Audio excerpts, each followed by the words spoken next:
저는 함께 봉독한 갈라디아서 3장 26절에서 29절의 말씀을 가지고 우리의 정체성, 믿음으로 하나님의 아들 된 사람들이란 제목으로 함께 은혜를 나누고자 합니다. 가난한 유대인이 그 지역의 랍비에게 찾아와서 자기의 이제 삶에 대해서 의논하고 상담을 했습니다. 그러니까 생활이 너무나 궁핍해서 살아갈 수 없다. 그러니까 어떻게 하면 먹고 살아갈 수 있는지 좀 걱정 없이 생계를 꾸리고 싶다. 그렇게 이제 어, 생계에 대해서 상의를 했습니다. 그런데 랍비가 내놓은 대답이 뭐였냐면, 그러면 두 가지를 장사를 해라. 하나는 밀가루를 팔아라. 또 하나는 아마포를 팔아라. 그 이유가 뭐냐? 사람이 살아야 되니까 밀가루, 밥은 먹어야 될 거 아니냐. 그러니까 밀가루를 팔고, 또 사람은 죽으니까 아마포, 그러니까 베옷을 상복으로 입으니까 이 두 가지를 팔면 그래도 생계를 유지할 수 있을 것이다 라고 이제 조언을 해서 돌려보냈습니다. 그런데 이제 그 상담을 했던 유대인이 생활이 나아지는 게 아니라 점점 더 궁핍해지고, 그 어려운 살림에서 사업에 투자했던 것까지도 다 까먹게 되고, 그러니까 견디다 못해서 이제 진짜 비참해져서 랍비를 또 찾아왔습니다. 아니, 당신이 나한테 밀가루랑 아마포를 팔라고 해서 팔았는데 이게 더 어려워졌습니다. 이게 어떻게 하면 좋습니까? 그랬더니 랍비가 했던 말이, 여보게, 이 세상이라는 게 지금 당시 장사해봐서 알겠지만 살기도 어렵고 죽기도 어려운 세상이다. 그러면서 자기도 어떤 방법이 없다고 해서 이제 돌려보냈다. 그런 얘기를 제가 읽어본 적이 있습니다. 이게 한 20년 전에 제가 읽었던 그 글에 나오는 내용입니다. 지금 또 돌이켜보면 이 전 세계적인 코로나19의 유행으로 인해서 진짜 교회 성도이지만 살기도 어렵고 죽기도 어려운 실정에 우리가 살고 있는 것이 아니냐. 걱정도 하고 불안하기도 하고 근심하기도 하고 답답하기도 하고, 또 그러면서도 삶의 여러 가지 문제들을 해결해 나가야 되는 그런 처지, 그런 뭐 상황들을 우리도 예외 없이 피해갈 수 없는 겁니다. 그러면서 또 하나, 우리가 갖고 있는 또 하나의 정체성이 있죠. 그냥 생활인 혹은 경제인 이 시대인 것뿐만 아니라 우린 신앙이라는 정체성이 있습니다. 그러면 이런 사회에서, 이런 세상 안에서 우리에게 있어서 기독교 신앙이라고 하는 것, 우리에게 있어서 기독교인이라고 하는 것이 어떤 식으로 나타나야만 하고 어떤 식으로 그렇게 나타났었는지 초대교회에서는 그것을 질문해 보지 않을 수 없습니다. 특별히 오늘 갈라디아서 3장 26절에서 29절의 말씀은 기독교인의 정체성 혹은 기독교인의 그런 특징, 기독교의 정신, 이런 것들을 아주 잘 보여주고 있는, 이걸 뭐 그냥 돌려 말하면 교회가 무엇이냐에 대해서 잘 얘기해 주는 본문입니다.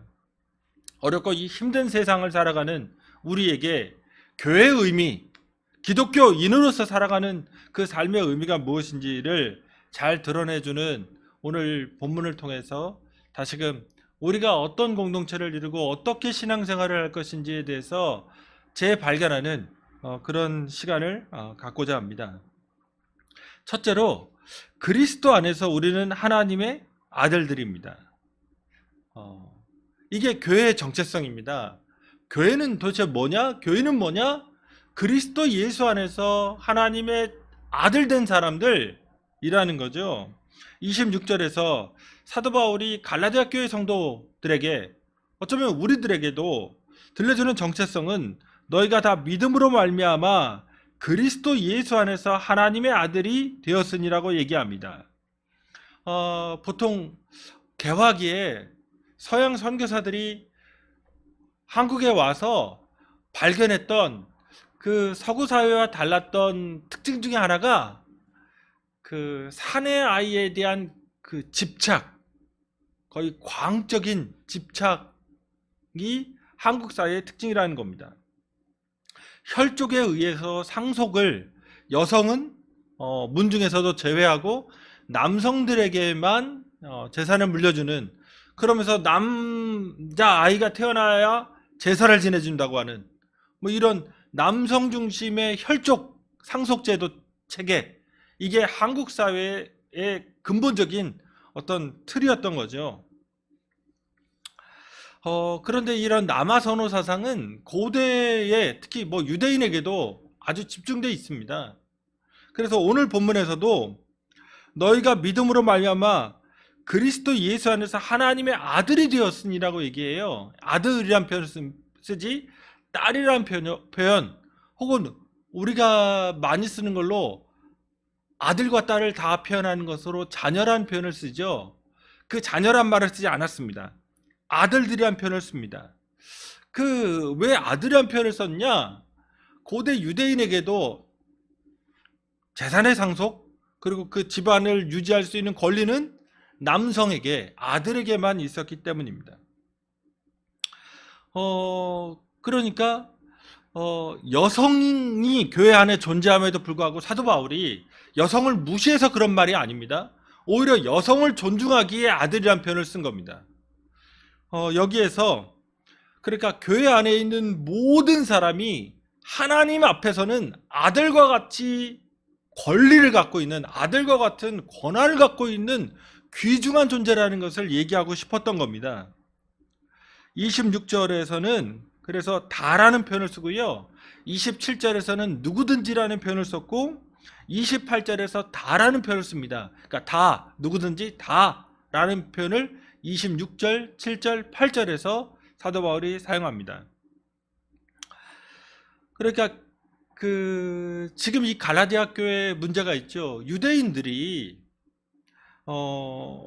유대인처럼 돼야만 진짜 온전한 성도다, 진짜 온전한 그리스도인이다, 그래서 하나님의 축복도 받을 수 있고 하나님의 은혜도 받을 수 있고 하나님의 구원도 받을 수 있다, 그렇게 얘기를 했습니다.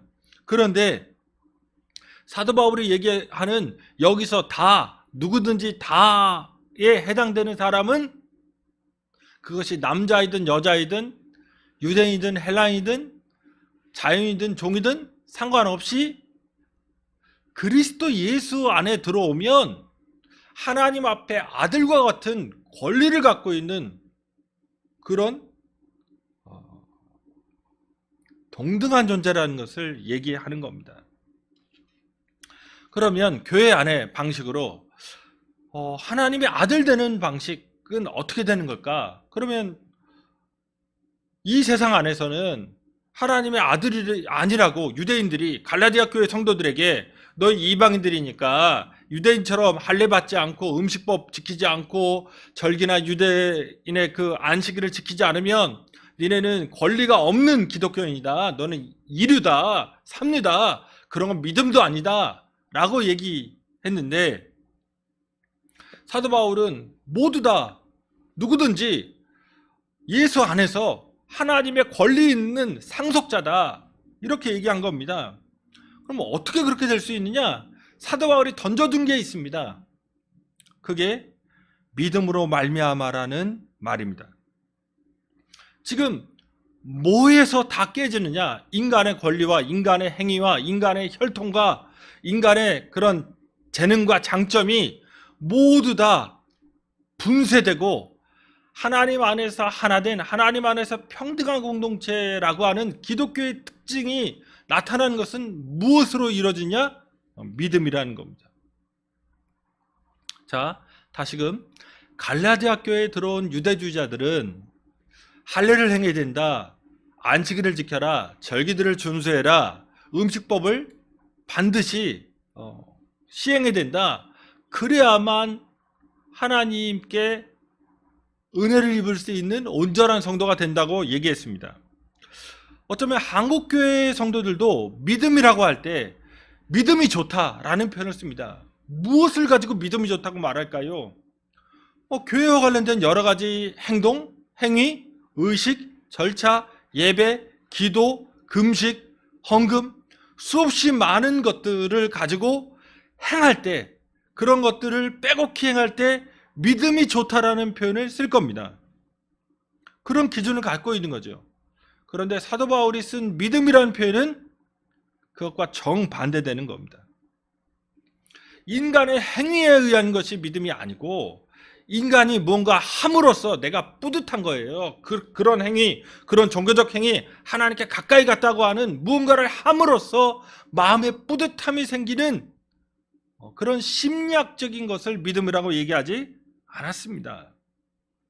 사도 바울이 던지는 믿음은 아주 간단합니다. 예수 그리스도께서 십자가에 달려 죽으셨다는 객관적 사실을 고백하는 겁니다. 자, 우리가 생각하는 믿음이 좋다는 뭔가 내가 하는 것들, 내가 뭔가 공부했던 것들, 내가 뭔가 봉사하는 것들이 많아질 때 사람들이 그 사람 믿음이 좋아, 그 사람 신실한 사람이야 라고 얘기합니다. 그런데 성경적인 믿음은 그런 믿음을 얘기하지 않습니다. 오히려 바리새인이나 아니면 유대주의자들이 그와 같은 우리가 얘기하는 믿음이 좋다는 행위에 대해 더 근접하고 더 비슷합니다. 사도 바울은 그런 거 얘기하지 않습니다. 예수 그리스도께서 십자가에서 죽으셨다는 객관적 사실이에요. 그것으로 충분하다는 겁니다. 구원받는 건. 그것으로서 예수 믿는 그리스도인 되는 것으로는 충분하다는 얘기입니다. 그래서 예수가 날 위해 그 거룩한 몸을 십자가에서 찢고 피를 흘려 나를 구원했다라는 사실을 받아들인 것, 그것이 믿음입니다. 그것이면 하나님 안에서 동등된 존재라는 겁니다. 그래서 27절에서 누구든지 그리스도와 합하기 위하여 세례를 받은 자는 그리스도로 옷 입었느니라 얘기합니다. 여러 가지 세례에 관해서 말씀드릴 게 있지만 기본적으로 여기서 표현한 것은, 그 세례를 받은 사람과 관련해서 표현한 것은 그리스도 안에서 세례를 받은 거예요. 그것을 그리스도로 옷 입었느니라고 하는 그 그림 언어, 독일어로 빌트보르트라고 하는데 그림 언어로 얘기해 준 겁니다. 그러니까 그림을 그려보셔야 돼요. 예수라고 하는 옷을 입은 겁니다. 세례를 받았더니. 그러면 여기서 옷을 입는다는 표현이 어떤 것일까? 고대사회는 신분제 사회잖아요. 옷은 그 사람의 인격과 신분과 삶의 모습을 보여주는 겁니다. 그러니까 여기서 입는다가 또 사람을 입는다는 거지. 지금 옷이 아니잖아요. 그리스도로 입는 거예요. 이럴 때 사람을 목적으로 할 때는 그 사람과 같이 되는 것을 얘기합니다. 그 사람의 인격과 같이 되는 것, 그 사람과 연합하는 것을 얘기할 때 사람을 목적으로 하는 입는다라는 표현을 씁니다. 그러니까 기독교인은 도대체 뭘까? 기독교인의 핵심은 예수 그리스도께서 보여주신 삶을 사는 겁니다. 그분이 가르쳐주신 삶을 따라가는 겁니다. 그게 믿음입니다. 뭔가 내가 주님이 하지 않은 그런 일들을 막 하면서 내가 믿음이 좋다, 주님이 말씀하지 않은 것들을 행하면서 혹은 그렇게 하는 것이 믿음이 좋은 거라고 사람들이 얘기한 것을 따라가는 게 아닙니다. 지금 예수께서 날 위해, 나와 같은 죄인을 위해 십자가 지셨다는 것, 그것을 받아들이기만 하면 그게 믿음이고, 그게 참된 믿음이고 구원받을 만한 믿음이고, 교회가 얘기하는 믿음이 바로 여기에 있는 겁니다. 둘째로 이렇게 그리스도 안에서 믿음을 갖고 있는 모두는 동등된 하나라는 겁니다. 28절에 보면 사도 바울이 너희는 유대인이나 헬라인이나 종이나 자유이나 남자나 여자나 다 그리스도 예수 안에서 하나이라고 선언합니다. 그러니까 하나님의 아들과 딸일 뿐만 아니라 우리 모두가 하나인 형제와 자매가 된 거죠. 이게 가장 교회적인 용어입니다. 실제 친족이 아니거든요. 실제 형제가 아닙니다. 실제 자매도 아니에요. 그런데 형제와 자매라고 하나님을 아버지로 모셨기에 형제와 자매가 된 사이, 이게 가장 교회적인 용어입니다. 장로, 권사, 집사, 이런 용어가 가장 교회적인 용어가 아니에요. 1차적인 건 형제와 자매입니다. 예수님께서 집사, 장로 이런 용어를 쓰셨나요? 안 씁니다. 그런데 내 아버지의 뜻대로 행하는 자가 내 모친이고 내 형제고 내 자매라는 표현을 쓰셨습니다. 그러니까 가장 교회적인, 예수님이 쓰셨던 표현은 그런 형제와 자매, 가족 용어죠. 예수님을 잘 이해하셔야 됩니다. 도대체 그분이 무엇을 하셨는지. 그 당시에 제사장 가게에 사두개인들이 있습니다. 그냥 부모 다 제사장이고, 친척 뭐 아버지, 삼촌, 뭐 고모, 이모 뭐 다 제사장 계통이에요. 거기에 바리새인들은 평신도이지만 제사장들이 지키는 율법의 규례를 자기의 일상적인 삶에서 지키겠다는 그런 신념 아래서 엄청난 종교적 행위들을 감행합니다. 서기관들은, 이 사람들은 평신도이지만 천재인 거죠. 성경의 전문가, 그러니까 지금 거의 신학 교수들입니다. 지금 서기관들, 신학 교수들, 바리새인들, 정말 그 열정이 넘치는 제사장적인 그런 삶을 일상생활에서 구현해 내겠다고 하는 사람들, 그리고 실제 제사장 혈통과 가계를 갖고 있던 사두개인들, 그런 사람들이 유대교를 지배하고 그 사회를 지도했던 사람들입니다. 그에 반해서 생활이 어려워서 가난해서 그런 삶을 살아갈 수 없었던 사람들, 그 사람들은 죄인이고 세리고 창기로 전락하고 사회에서 지워져야 되고 하나님의 구원에서는 다 멀어져 있고 저주와 형벌밖에 기다리지 않는다고 사람들이 침뱉고 모욕했던 사람들.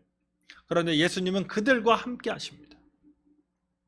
그래서 종교적인 규칙을 지키고 종교적인 의례를 지키고 종교적으로 거룩하고 정결하다고 생각하는 사람들은 정죄하시고, 오히려 이들에게 심지어 마태복음 21장 31절에서는 세리와 창기가 바리새인보다 먼저 천국에 들어갈 것이라고 말씀하셨습니다. 지금 예수님이 하셨던 것은 무엇이냐? 누가 사두개인처럼 종교 권력을 갖고 말하자면 연봉 뭐 10억, 20억 되는 사람들이거든요. 사두개인들. 그렇게 태어났으면 누가 죄인처럼 그렇게 살까요? 누가 창기가 되고 싶었겠습니까? 예수님은 그렇게 가난하고 억눌린 사람들에게 오셔서 하나님 나라의 백성이라고, 너희들도 하나님 나라 들어갈 수 있다고 그런 차별과 장벽을 깨뜨리신 겁니다. 믿음 앞에서, 믿음 안에서 십자가에 달리신 그분 앞에서 인간이 갖고 있는 공로, 인간이 갖고 있는 혈통, 인간이 갖고 있는 재능, 인간이 갖고 있는 그 어떤 것도 붕괴됩니다. 오히려 하나님 앞에 설 수 있는 유일한 발판은 믿음이라는 거죠. 자, 잘 보셔야 됩니다. 아까 믿음이 뭐라고 했죠? 예수 그리스도께서 날 위해 십자가 지셨다는 발판밖에 없습니다. 하나님 앞에 서려고 하면 그 발판 위에 올라가야만 해요. 그 발판이 아니라 다른 발판, 내가 다른 사람보다 더 기도 많이 한다, 내가 다른 사람은 잘 때 새벽에 일어나서 기도한다, 내가 다른 사람은 헌금하지 않는데 나는 헌금한다, 내가 다른 사람은 이렇게 봉사하지 않는데 나는 이름 모를 곳에서 미랄처럼 죽어져서 이렇게 봉사한다. 그 발판 위에 올라가서 하나님을 만나려고 하면 그건 기독교적인 발판이 아닙니다. 오직 우리에게 있는 유일한 하나님 앞에 설 수 있는 기초는 예수 그리스도께서 나와 같은 죄인을 위해 죽으셨다는 겁니다.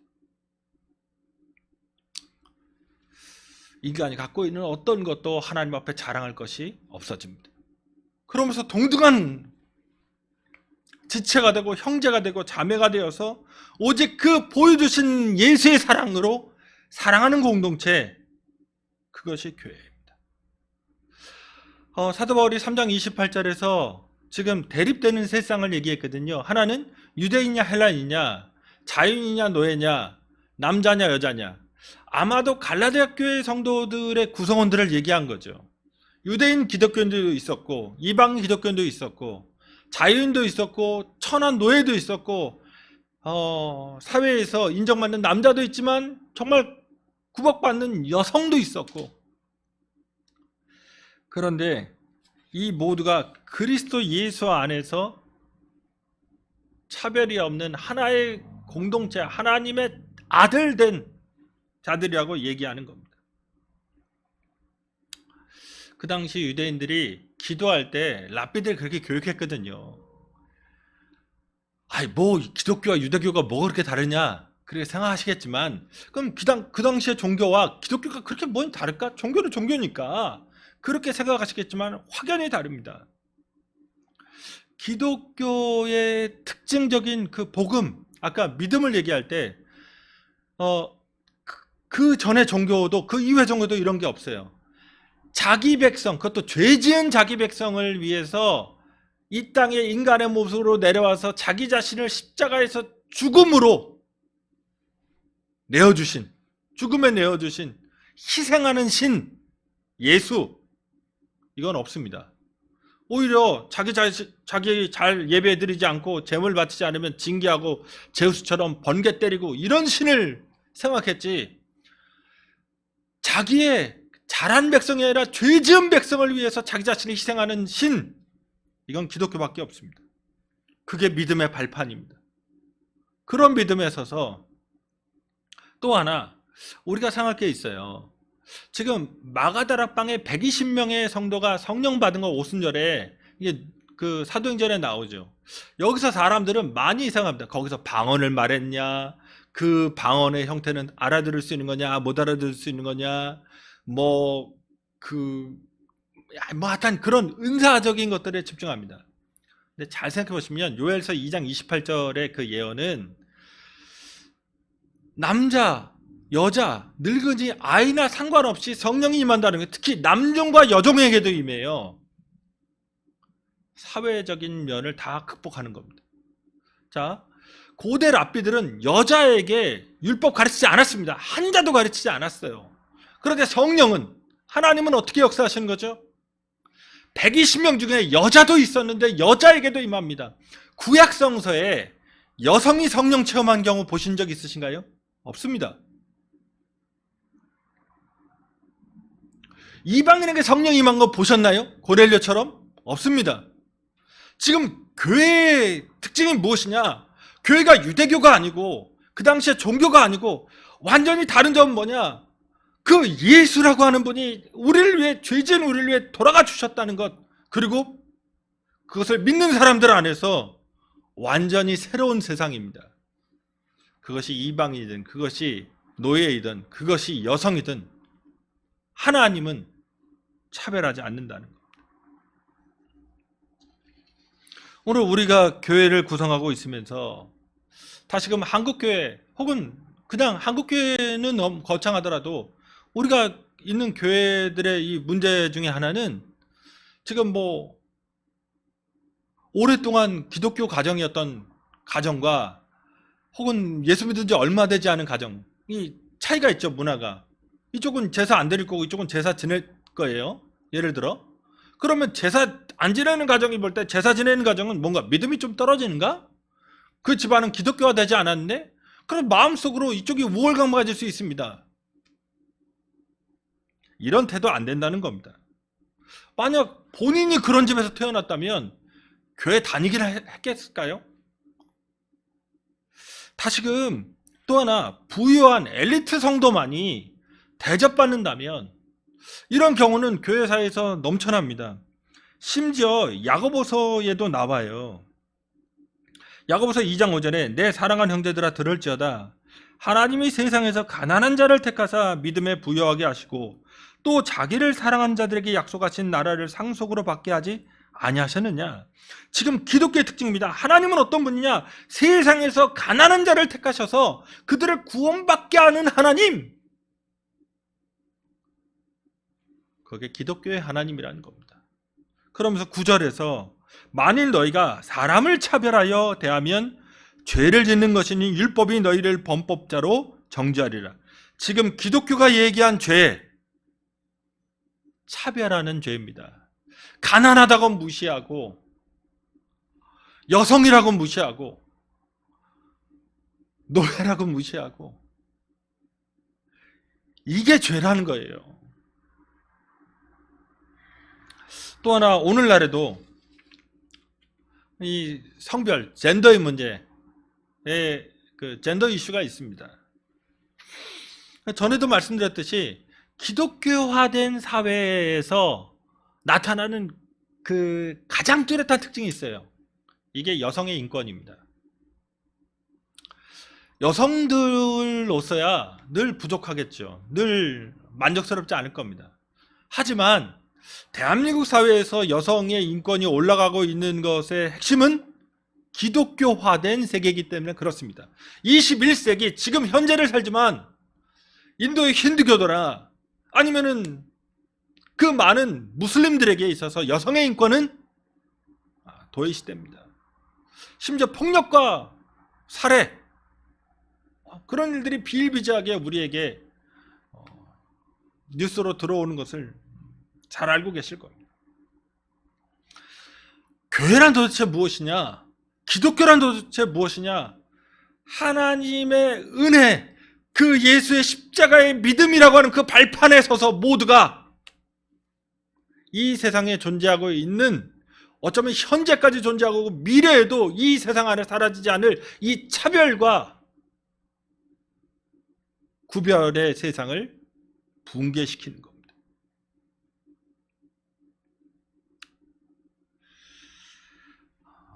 그 당시 유대인들은 남자로 태어나고 여자로 태어나지 않은 것을 감사하라고 가르쳤습니다. 그리고 이방인으로 태어나지 않고 유대인으로 태어난 것을 감사하라고 얘기했고, 자유인으로 태어나고 노예로 태어나지 않은 것을 감사하라고 가르쳤습니다. 그런데 유대인만 그런 게 아니에요. 페르시아의 종교도, 그리스의 종교도 그렇게 가르쳤습니다.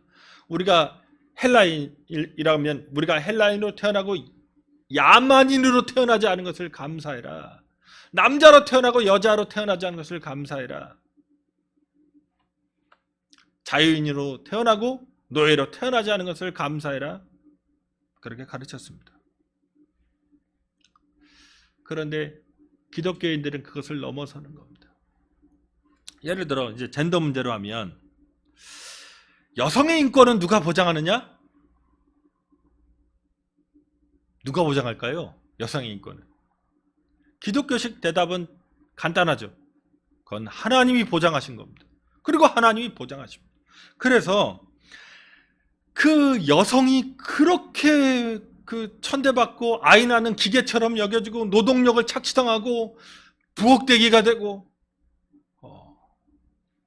그럴 때 특징적인 베드로전서 3장 7절에서 남편들아, 이와 같이 지식을 따라 너희 아내와 동거하고 그를 더 연약한 그릇이요 또 생명의 은혜를 함께 이어받을 자로 알아 귀히 여기라. 이는 너희 기도가 막히지 아니하게 하려 함이라. 기도라고 하는 종교, 하나님과의 만남이 막히는 사건은 아내를 학대하는 겁니다. 아내를 막대하는 것.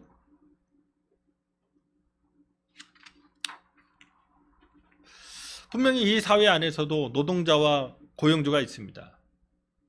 남성과 여성의 이야기가 있고, 혹은 토박이와 외래인이 있죠. 그것을 무시하자는 게 아닙니다. 그러나 그것으로 인한 어떤 차별도 교회는, 성경은 반대하는 겁니다. 모두 다 그리스도 예수로 옷 입은 사람들, 똑같은 거죠. 모두 다 하나님의 아들들, 모두 다 하나님의 형상이기 때문에 그렇습니다. 마지막으로 그리스도 안에서 교회의 특징은 아브라함의 자손이라는 얘기입니다. 마지막 29절 본문에 너희가 그리스도의 것이면 곧 아브라함의 자손이요 약속대로 유업을 이을 자니라 얘기합니다. 하나님의 아들 된 거예요. 그래서 무엇이냐? 유업, 하나님의 나라가 약속되어 있습니다. 유대인들은 유대인이라고 하는 것 때문에 아브라함의 자손이고, 그래서 우리에게 그런 특권이 있다고 생각했습니다. 그런데 오늘 본문은 너희가 그리스도의 것이면 너에게 믿음이 있다면 예수께서 너희를 위하여 십자가에 죽으셨다는 것, 그리고 부활하셨다는 것을 믿기만 하면, 그 발판 위에 서기만 하면, 그걸 받아들이면 영원한 구원이 있다고 얘기합니다. 모든 인종적인 것, 계층적인 것, 사회적인 것, 신분적인 것, 성별적인 것을 넘어서 그리스도 예수 안에서 하나이기 때문에, 그리스도로 옷 입었기 때문에 가능한 이야기입니다. 다시금 그리스도의 것이기만 된다는 얘기예요. 그리스도의 것. 오늘 우리가 예수 그리스도의 십자가를 어떻게 바라보고 있는지 생각해야 됩니다. 그 십자가에서 우리가 보통 얘기하듯이 수직적인 관계와 수평적인 관계가 조정되고 새로워지고 완전히 그런 새로운 가치로 확립된 것을 얘기합니다. 우리가 인종적으로는 한국 사람이니까 유대인이 아니고 이방인이지만 하나님이 우리를 값없이 그 아들 예수 그리스도의 생명과 바꾸어서 우리를 하나님의 아들 되게 만들어 주셨습니다. 수직적인 관계가 확립되게 하신 거죠. 그 다음으로 수평적인 관계는 그리스도 예수 안에서 어느 누가 교회 안에서 높거나 낮은 것이 없는 평등한 권리를 갖고 있는 하나님의 아들들로서 하나 되게 하셨다는 겁니다. 이 세상 안에서 앞서도 말씀드렸듯이 살기도 힘들고 죽기도 힘든, 어쩌면 코로나 때문에 더 그것이 가중되고 더 확연히 드러나고 더 분명해진 이 세상 안에서 교회의 의미는 무엇일까? 우리가 성탄절을 며칠 전에 지내고 나서 지금 돌이켜봐서 교회의 의미는 도대체 무엇일까? 생각해보면 분명한 겁니다. 그리스도 안에서 우리 모두가 형제와 자매이기에, 그런 형제와 자매의 사랑으로 그 예수의 십자가의 죽으심에 대한 믿음이라고 하는 그 발판 아래서 서로를 지탱하고 서로를 지향하고 서로를 섬기고 서로를 돌보고 천국 가는 그날까지 하나된 공동체, 그것이 교회 공동체의 정체성이자 사명인 겁니다. 우리 모두가 하나님의 약속된 유업을 받을 상속자들이고 하나님의 아들입니다. 그렇기 때문에 이 땅에서는 때로는 신분의 그런 차별도 있을 수 있고 지위의 차별도 있을 수 있고 혹은 뭐 차별이라고 하긴 그렇지만 차이도 있고 뭐 그렇죠. 그런데 그 교회 안에 들어오면 완전히 새로운 세상이 열린 겁니다. 예를 들어 빌레몬서 같은 경우, 빌레몬은 골로새 교회 그 자기 집이 골로새 교회거든요. 그런 유력한 지역의 유지이자 부호고 노예들을 거느린 주인입니다. 그런데 빌레몬의 도망친 노예가 오네시모죠. 빌레몬서는 사도 바울이 그 오네시모가 놀랍게 도망쳤는데 로마 감옥에 있는 자기에게 찾아오거든요. 그래 자기를 돌봐줘요. 그러면서 믿음을 받아들이고 그 오네시모의 케이스, 그 경우를 빌레몬에게, 골로새 교회 집사님에게 편지 보내는 거죠. 잘 봐달라고. 만약 경제적으로 피해를 끼친 게 있으면 내가 물어주겠다고. 형제 한 사람을 받아달라고. 그런데 나는 내가 얘기한 것보다 더 많은 것을 할 줄 믿는다고 빌레몬서를 보낸 겁니다. 그 결과는 뭘까요? 나중에 골로새서 한번 읽어보시면 압니다. 끝에 오네시모가 골로새 교회의 담임 목사 되는 겁니다. 도망친 노예는 사형입니다. 그런데 노예가 주인을 가르치는 기독교 공동체의 지도자가 될 수 있는 세상, 그건 교회밖에 없습니다. 가난한 자가 꿈꿀 수 있는 세상, 그건 교회밖에 없던 겁니다. 왜냐? 예수께서 그렇게 가르치셨고 그렇게 삶을 살아내셨기 때문에 그렇습니다. 말씀 맺겠습니다. 이 어지러운 세상 안에서, 힘든 세상 안에서 내가 기독교인이라고 하는 것이 도대체 무엇일까?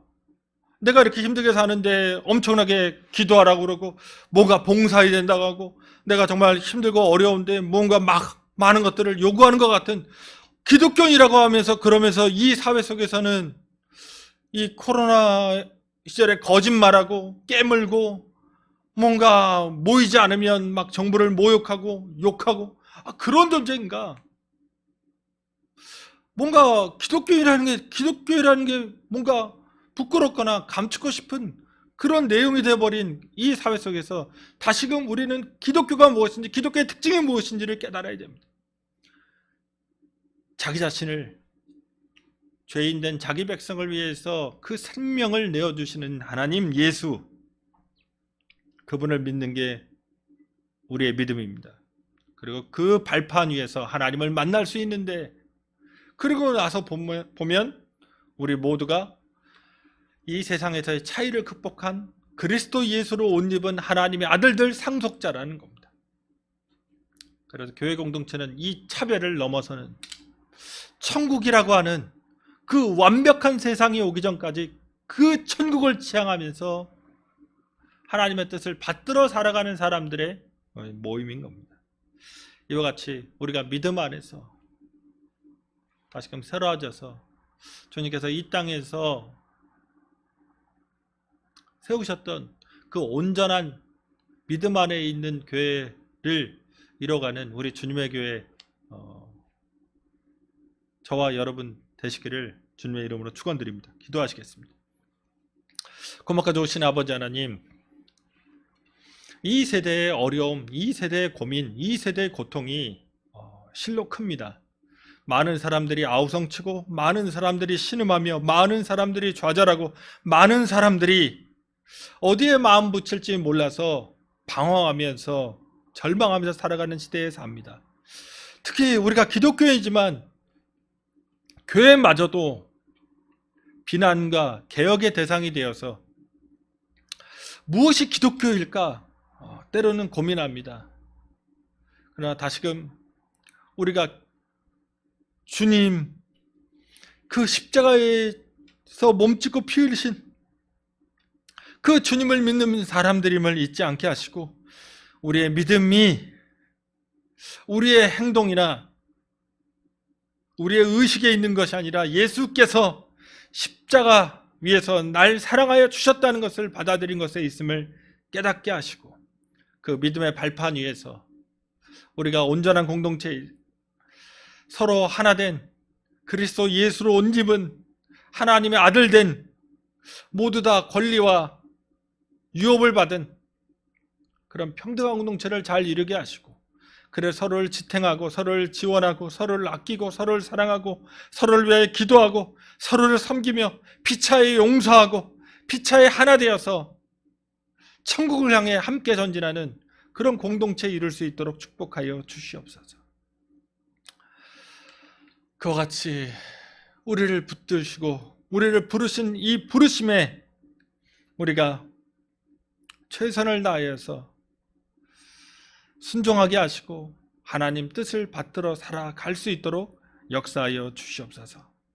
감사드리오며 예수님의 이름으로 기도드립니다. 아멘.